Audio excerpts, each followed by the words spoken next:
కాంగ్రెస్ పాలనపై ప్రజల తిరుగుబాటు మొదలైంది. కాంగ్రెస్ హామీలను అమలు చేయకపోవడంపై ప్రజలు ఆగ్రహం వ్యక్తం చేస్తున్నారు.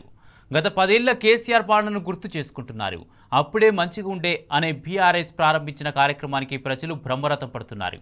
రాష్ట్రంలోనే తొలిసారిగా పైలట్ ప్రాజెక్టుగా చెన్నూరు నియోజకవర్గంలో చేపట్టిన కార్యక్రమంలో జిల్లా అధ్యక్షులు మాజీ ఎమ్మెల్యే బాల్కా సుమన్ పాల్గొని ప్రజల నుంచి ఫిర్యాదులు స్వీకరించారు.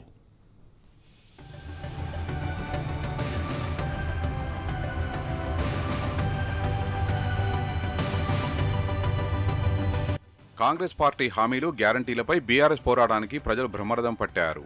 అప్పుడే మంచిగా ఉండే కాంగ్రెస్ హామీల అమలుపై మా గ్రామం నుండి పోరాటం అనే కార్యక్రమం గ్రామస్థాయిలో ఆదరణ లభించింది. రాష్ట్రంలోనే తొలిసారిగా పైలట్ ప్రాజెక్టుగా చెన్నూరు నియోజకవర్గంలో ప్రారంభమైన ఈ కార్యక్రమానికి ప్రజల నుంచి పెద్ద ఎత్తున స్పందన వచ్చింది. మాజీ ఎమ్మెల్యే బాల్కా సుమన్ ఆధ్వర్యంలో బీఆర్ఎస్ శ్రేణులు గ్రామాల్లో పర్యటించి ప్రజల నుంచి ఫిర్యాదులు స్వీకరించారు. చెన్నూరు నియోజకవర్గంలోని గ్రామాల్లో కాంగ్రెస్ హామీల అమలుపై 20 ప్రశ్నలతో కూడిన ఫిర్యాదు పత్రాలను అందజేసి ప్రజల నుంచి ఫిర్యాదులు స్వీకరించారు.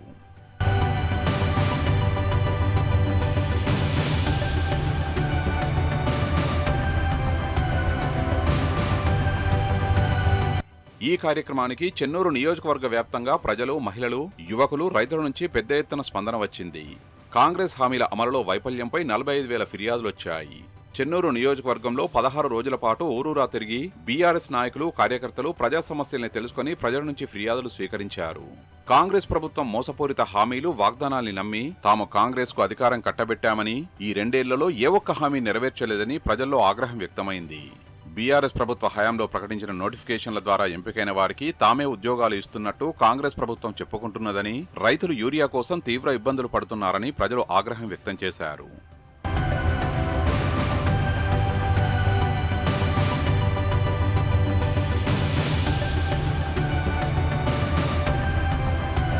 చెన్నూరు నియోజకవర్గంలో మంత్రి వివేక్ ఎన్నికల్లో అనేక హామీలు ఇచ్చినా ఏ ఒక్కటి నెరవేర్చలేదని ప్రజలు పెద్ద ఎత్తున ఫిర్యాదులు చేశారు.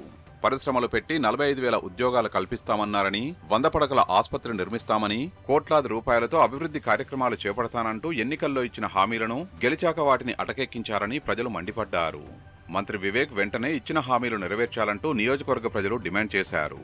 ప్రజల నుంచి స్వీకరించిన 45,000 ఫిర్యాదులను మాజీ ఎమ్మెల్యే బాల్కా సుమన్ తన ఇంటి నుంచి ర్యాలీగా వెళ్లి కలెక్టరేట్ ముందు ఆందోళన నిర్వహించి కలెక్టర్ కార్యాలయంలో అందజేశారు. ప్రజా సమస్యలు, ప్రభుత్వం హామీలు నెరవేర్చేలా ప్రభుత్వం దృష్టికి తీసుకెళ్లాలని అధికారులకు ఆయన సూచించారు. చెన్నూరు అసెంబ్లీ నియోజకవర్గంలో ఒక పైలట్ ప్రాజెక్టుగా ఒక వినూత్నమైన కార్యక్రమాన్ని తీసుకున్నాం. పార్టీ వర్కింగ్ ప్రెసిడెంట్ కేటీఆర్ గారి ఆదేశాల మేరకు అప్పుడే మంచిగా ఉండే కేసీఆర్ గారి పాలనలోనే రాష్ట్రం మంచిగా ఉండే, ప్రజలు మంచిగా ఉండేరి. ఇవాళ 20 నెలల కాంగ్రెస్ పార్టీ పాలనలో సర్వం నాశనం అయిపోయింది అని చెప్పి ప్రభుత్వ దృష్టికి ఫిర్యాదుల రూపంలో వాళ్ళకి ఏమొచ్చినాయి, వీళ్ళు ఇచ్చిన హామీల లోపల ఏం అమలైనాయి, ఏం అమలు కాలేవు అనేటటువంటి విషయాల్ని ప్రభుత్వ పెద్దల దృష్టికి తీసుకొని పోయే కార్యక్రమానికి రూపకల్పన చేసినాం. 102 గ్రామ పంచాయతీలు మా చెన్నూరు నియోజకవర్గంలో ఇల్లు తిరుగుతారు. 64 వార్డులలో చెన్నూరు, కేతన్పల్లి, మందమరి 3 మున్సిపాలిటీలకు సంబంధించి అక్కడ కూడా అన్ని వార్డులలో తిరిగి ఫిర్యాదులు సేకరిస్తారు. ఏవి అమలైతలేవు అనేటటువంటి విషయాన్ని ప్రజలు ఏ రకంగా చర్చించుకుంటున్నారు, వాళ్ళ ఫిర్యాదులు ఏందని చెప్పి ప్రభుత్వ పెద్దల దృష్టికి తీసుకొని పోయేటటువంటి కార్యక్రమానికి రూపకల్పన చేసినాం. అప్పుడే మంచిగా ఉండే మా గ్రామం నుండి పోరాటం అనే కార్యక్రమానికి ప్రజల నుంచి మంచి స్పందన వ్యక్తమైంది. కాంగ్రెస్ హామీలపై ప్రజలు ఫిర్యాదులతో తిరుగుబాటు ప్రకటించారు. గత 10 ఏళ్ల బీఆర్ఎస్ పాలననే బాగుండే అంటూ గుర్తు చేసుకున్నారు. వచ్చే స్థానిక సంస్థల ఎన్నికల్లో కాంగ్రెస్ పార్టీకి తగిన బుద్ధి చెబుతామంటూ ప్రజలు ఆగ్రహం వ్యక్తం చేశారు.